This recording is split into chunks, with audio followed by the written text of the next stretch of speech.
उत्तर प्रदेश में लोकसभा चुनाव की तैयारियां शुरू हो चुकी हैं। आज बात सहारनपुर और कैराना की होगी। कैराना लोकसभा में भी चुनावी बिगुल बिक चुका है और अब तैयारियां शुरू हो चुकी हैं। आज बात समाजवादी कैडर की होगी। समाजवादी पार्टी ने इकरा हसन को अपना उम्मीदवार बनाया, तो क्या होने वाला है यहाँ का सियासी समीकरण और बीजेपी के लिए क्या इकरा हसन चुनौती होगी? इन्हीं तमाम सवालों पर आज बात करने के लिए समाजवादी पार्टी के सीनियर नेता चौधरी इंद्रसेन जी हमारे साथ मौजूद हैं। चौधरी साहब, पहले तो बहुत बहुत स्वागत आपका। आपका भी बहुत बहुत धन्यवाद सचिन जी, आपकी बीजेपी टीम का भी बहुत बहुत धन्यवाद। चौधरी साहब, चुनाव की तैयारियां कैसी चल रही हैं? 2024 का चुनाव है, लगभग 1 महीने का समय बचा है।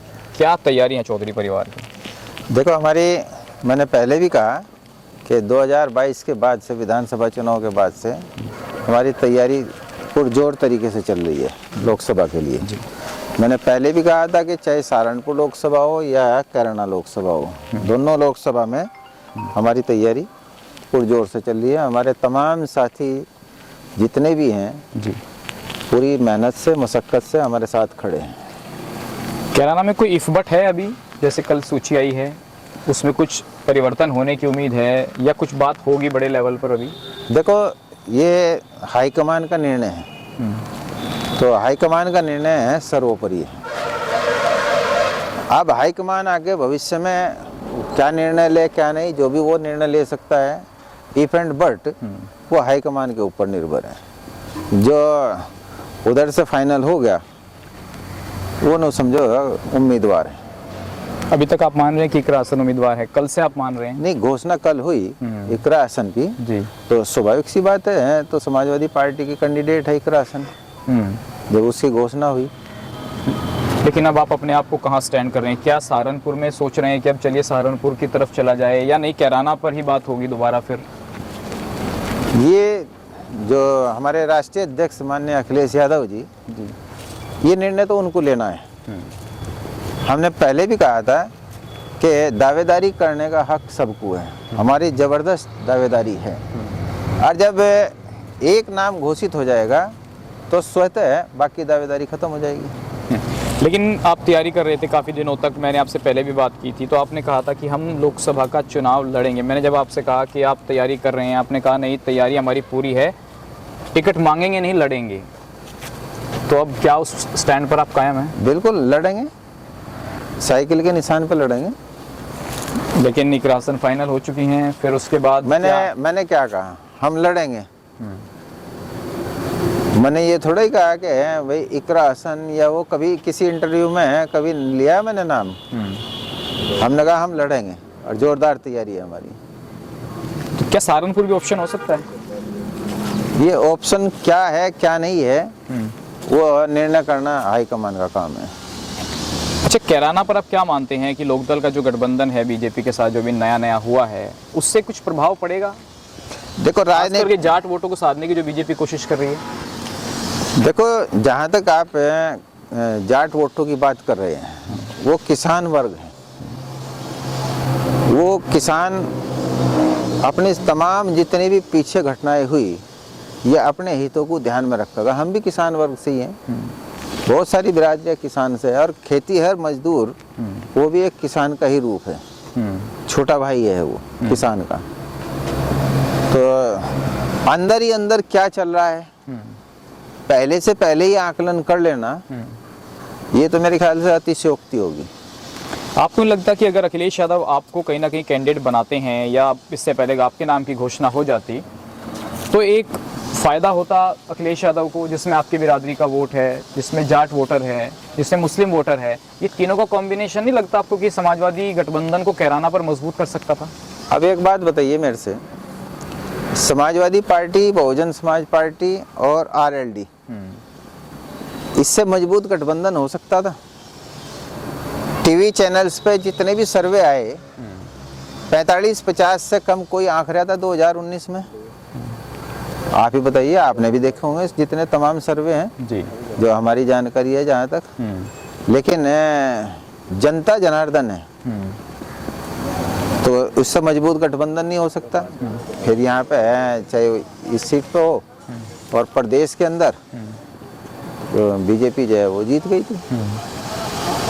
तो यहाँ पर मैं ये पूछना चाह रहा हूँ चौधरी साहब, शायद कि अगर आपको कैंडिडेट लेकर के चला जाए, देखिए सहारनपुर में जितने हिंदू कैंडिडेट लड़ाए थे भी आपकी समाजवादी पार्टी ने, वो चुनाव नहीं जीत पाए, जिसमें संजय गर्ग हो, खुद आपका नाम था, कार्तिकेय राणा हो, ये चुनाव नहीं जीत पाए थे। बाकी 2 मुस्लिम विधायक जो हैं वो यहाँ से जीते थे, कीरत सिंह गंगो से जीते थे। तो जो समीकरण समाजवादी पार्टी उस वक्त बनाना चाह रही थी कि मुस्लिमों के अलावा हिंदू वोट भी जो मिलेगा, तो आपको कितना आप मानते हैं कि कैराना पर आपके साथ हिंदू जुड़ सकता है? देखो, अगर हर कोई इस चीज़ को सोच लेगा कि हमारे साथ इतना वोट जुड़ जाएगा और इतना मैं वोट ले लूँगा, तो ये तो अहंकार भरी बात है। लेकिन आज चाहे नकुड़ विधानसभा है या गंगो विधानसभा है या इधर है, और पूरे ज़िले में, मैं सिर्फ यही नहीं कर रहा हूँ, पूरे ज़िले के अंदर आज लोगों के मन में, लोगों के दिलों में हमारे प्रति भावनाएं पहले भी थी, आज भी है, आज और बढ़ रही है, आज और बढ़ रही है। परम पूज्य पिताश्री स्वर्गीय चौधरी यशपाल सिंह जी ने जो कार्य किए सर्व समाज के लिए, उनका सर्व समाज में अपना एक व्यक्तिगत प्रभाव, व्यक्तिगत लगाव, उनके प्रति अगाध विश्वास और सम्मान, जिसको लेके हम चल रहे हैं। हम देखिए लगातार बढ़ते जा रहे हैं। हम हिंदू मुस्लिम धारा के बीच में हम चुनाव लड़ रहे हैं और 42,000 वोट हमें गंगो विधानसभा से उन परिस्थितियों में भी हिंदू वोट मिला था 2022 में। हम मानते हैं कि हमारा वोट घटा, लेकिन अब हम इसको पुनः अपने वोट को वापस कर रहे हैं। और नकुड़ विधानसभा में आप जाके हैं, अच्छी तरीके से सर्वे कर लीजिए। कैराना, श्यामली, ये थाने भवन के हैं, जैसे ये अहमदपुर है, गंदेवड़ा है, जाफरपुर है, मुंडेठ है, श्यापला है, कच्ची गढ़ी है, पंथुपुरा है, दथेड़ा है, ये जितने गांव लगते हुए हैं जी, सारे के सारे पहले पिताजी के पास ही, फूसगढ़ है, छोया है, तो ये तमाम गांव जितने भी हैं, ये लगते हुए परम पूज्य पिताजी से हमेशा इन्होंने काम लिया। बहुत सारे लोग इनमें हैं, उनके प्रति अगाध श्रद्धा आज भी है। ये आपका श्यामली में जो नवीन मंडी जी, ये परम पूज्य पिताश्री की देन है, उन्हीं के कार्यकाल में बनी है। बहुत सारे कार्य उधर उन्होंने कराए, बहुत लड़के हैं नौकरियों पे भी लगवाए उधर। तो आपको क्या लगता है, मान लीजिए एक परिस्थिति ऐसी आ गई कि अंत में इकरा हसन का ही फाइनल हुआ, कोई तब्दीली ना हुई, तो क्या एक मंच पर दोबारा फिर नजर आएंगे आप नाहिद हसन परिवार के साथ? ये सवाल तो अटपटा सवाल है। बात समाजवादी पार्टी की है, हम के साथ हैं, हम साइकिल के निशान पे खड़े मिलेंगे। पारिवारिक चीज़ें जो रही हैं उनको भुला करके पार्टी के साथ आप साइकिल के सिंबल के साथ रहेंगे। पारिवारिक जो मतभेद हैं या चुनाव में पीछे जो हुआ है उसे सब भुलाया जाएगा। देखो, वैचारिक मतभेद अलग बात है, वो क्या कर रहे हैं, क्या नहीं कर रहे हैं, क्या करेंगे, क्या नहीं कर रहे हैं, वो अलग बात है। हमारी उपयोगिता है, उनको कहाँ नजर आओगी, कहाँ नहीं आओगी, वो उनके ऊपर निर्भर है जो कैंडिडेट हैं। लेकिन हमारी जो तैयारी है, वो हमारी तैयारी, क्योंकि हम समाजवादी पार्टी में हैं, तो माननीय राष्ट्रीय अध्यक्ष अखिलेश यादव जी के जो भी उनका निर्णय है, तो साइकिल की सवारी वही चलेगी, साइकिल की सवारी चलेगी। तो चौधरी साहब, एक सवाल ये भी है कि आने वाले टाइम में कुछ चीज़ें ऐसी भी होंगी कि कहीं और से ऑफ़र दिया जाए या कहीं और जाने की बात आए, कुछ इस पर विचार है? भाई अभी तक तो कोई ऑफर नहीं आया। कोई मन है जाने का? सचिन भाई, आपको जो ऑफर लेकर आए हो तो बता दो, मैं फिर हट के भी बता दूंगा। क्योंकि कहीं ना कहीं आपको लेकर हमेशा से बातें रही हैं, वो मैं सवाल आपसे लगातार पूछता रहता हूँ। खैर चलिए, आज मैं वो सवाल नहीं पूछूंगा। मैं ये पूछना चाहता हूँ कि कुछ दिन पहले आपके गंगो में जो प्रकरण चल रहे हैं, खास करके पीर माजरा में जो हुआ, आप उसे किस नजरिए से देखते हैं? क्योंकि एक पॉलिटिकल, मैं उसकी कड़ी भर्त्सना करता हूँ, निंदा करता हूँ। ये बिल्कुल गलत हुआ, ऐसा होना नहीं चाहिए। कोई भी जनप्रतिनिधि, कोई भी नेता, कोई भी, वो अपने लिए कहीं पे भी जाए, वो किसी का जबरदस्ती दरवाजा थोड़ा ही खटखटा रहा। तो उन पे जिस तरीके से टोले या पत्थरबाजी हुई, वो बहुत ही निंदनीय है। किसी के साथ भी ऐसा नहीं होना चाहिए। और मनीष चौहान के साथ हुआ, तो मैं इसकी कड़ी शब्दों में भर्त्सना करता हूँ, निंदा करता हूँ।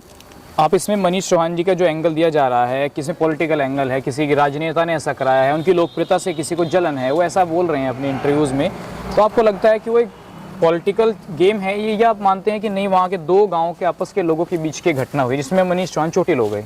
नहीं, देखो, ये तो आप उनसे जानकारी करिए जिस तरीके की जानकारी है, लेकिन जैसा सामने आया, आखिर जो टोले खा रहे भाई उन्हीं पे FIR हो रही।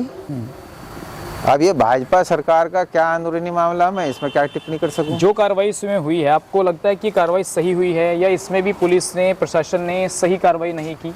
नहीं, ये जांच का विषय है। मनीष चौहान लोकसभा का टिकट मांग रहे हैं, आप उन्हें सुटेबल कैंडिडेट मानते हैं?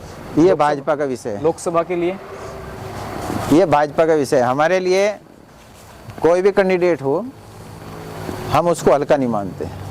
अगर हैं तिनका भी है सामने तो हम उसको भी वजनदार मानते हैं। कुछ दिन पहले चौधरी वीरेंद्र सिंह आपके यहाँ पर आए थे फार्म हाउस पर मिलने के लिए, तो चर्चाओं का बाजार कुछ गर्म हो गया था, तो क्या उसके पीछे सिर्फ यही माना जाए कि बधाई देने आए थे राष्ट्रीय महासचिव बनने की, या कुछ और खिचड़ी पक रही है सियासत की? नहीं, खिचड़ी विचड़ी तो कुछ नहीं है। देखो, जब दुख सुख में हमेशा, वो 87 में पहली दफ़े विधायक बने, परम पूज्य पिताश्री स्वर्गीय चौधरी यशपाल सिंह जी उसमें इसमें राज्य में कैबिनेट मंत्री हुआ करते थे, कहीं कहीं विभागों के मंत्री, तो वो उनके जरिए अपने तमाम कार्य लिया करते। उनको मिनी मिनिस्टर भी कहा जाता है जी। तो स्वाभाविक सी बात है, उनके हैं वो प्रिय भी थे, भाई उधर हैं, मैं वहाँ से हैं अकेले। उन्होंने सबके लिए कार्य किए, पूज्य पिताजी ने सबके लिए कार्य किए, कोई एक के लिए नहीं किए। तो वो यहाँ आए जी, तो वो व्यक्तिगत संबंधों के आधार पे, भाई रिश्तेदारियां हैं, बिरादरी के अंदर हैं, तो रिश्तेदारियां भी हैं, तो स्वाभाविक सी बात है, तो आना जाना भी लगा रहा है। पूज्य पिताजी के जन्म दिवस पे उन्होंने अध्यक्षता भी की थी जी जी, जब राष्ट्रीय अध्यक्ष अखिलेश यादव जी आए थे जी, और बहुत जगह पे भी बातचीत है। अब जैसे बाबू हुकम सिंह जी थे या अनिल चौहान है, हमें रिश्तेदार हैं, वो भी जी जी, सारे रिश्तेदार हैं। अब ये मान ली प्रदीप सांसद है, भाई ये जहाँ कहीं भी मिले हैं, कहीं भी मिलेंगे, उनका लड़का भी है जी, तो वो हमारे साथ शादी ब्याह में वो बैठता भी है, तो क्या इसको राजनीतिक दृष्टिकोण से देखें? चलिए मेरा अंतिम और जब दो राजनीतिक घराने, वीरेंद्र सिंह जी सीनियर मोस्ट हैं जी, हमारी बिरादरी में, आज के समय में वो सीनियर मोस्ट हैं, उनकी एक अपनी है स्टैंड है, रेपुटेशन है। हमारा फर्ज है उनका सम्मान करना, बड़े भाई हैं तो हमारा फर्ज है सम्मान करना उनका। वो अलग बात है कि मैं पार्टी में अलग है, हम पार्टी में दूसरी में हैं। और देखो, जब बैठेंगे तो राजनीतिक बातें भी हों, चलिए मेरा अंतिम कहीं भी होंगे जब राजनीति में है। तो अंतिम सवाल मेरा आपसे ये है कि समर्थकों को लेकर के क्या कहना चाहेंगे? क्या समर्थक ये सोच रहे हैं कि शायद कोई इफ एंड बट हो जाए चुनाव में, या फिर ये कहेंगे अब चुनाव में जो टिकट में कुछ गड़बड़ होगी कि नहीं, विधानसभा की तैयारी में लग जाइए? अब आप देखो, एक चीज़ है, हमारी तैयारी बराबर चलती रहनी चाहिए। 2017 में मेरा टिकट हो गया था, सिंबल अलॉट हो गया था, नाम वापसी जब रह रहे थे तो उस दौरान भाई मेरा टिकट कट गया। राजनीति में कुछ पता नहीं, मरगांका बीजेपी में प्रोग्राम कर रही थी, तो ऐन वक्त पे जो है उसका कट गया टिकट, प्रदीप का हो गया। तो राजनीति में कुछ पता नहीं कब क्या हो जाए, क्या नहीं हो जाए। लेकिन आप तैयार हैं चुनाव लड़ने के लिए यदि मौका मिलेगा तो? भाई सीधी सी बात है, हम समाजवादी पार्टी में हैं और माननीय राष्ट्रीय अध्यक्ष अखिलेश यादव जी जिस पार्टी से भी गठबंधन करेंगे या जो भी है उनका है, साइकिल का की सवारी है, तो मछली की आँख की तरीके से उस पर निशाना रखेंगे। भाई साहब को राष्ट्रीय महासचिव जो बनाया गया है, क्या आप उसको सही फैसला मानते हैं, या ये मानते हैं कि नहीं राजनीति में एडजस्ट कर दिया गया है?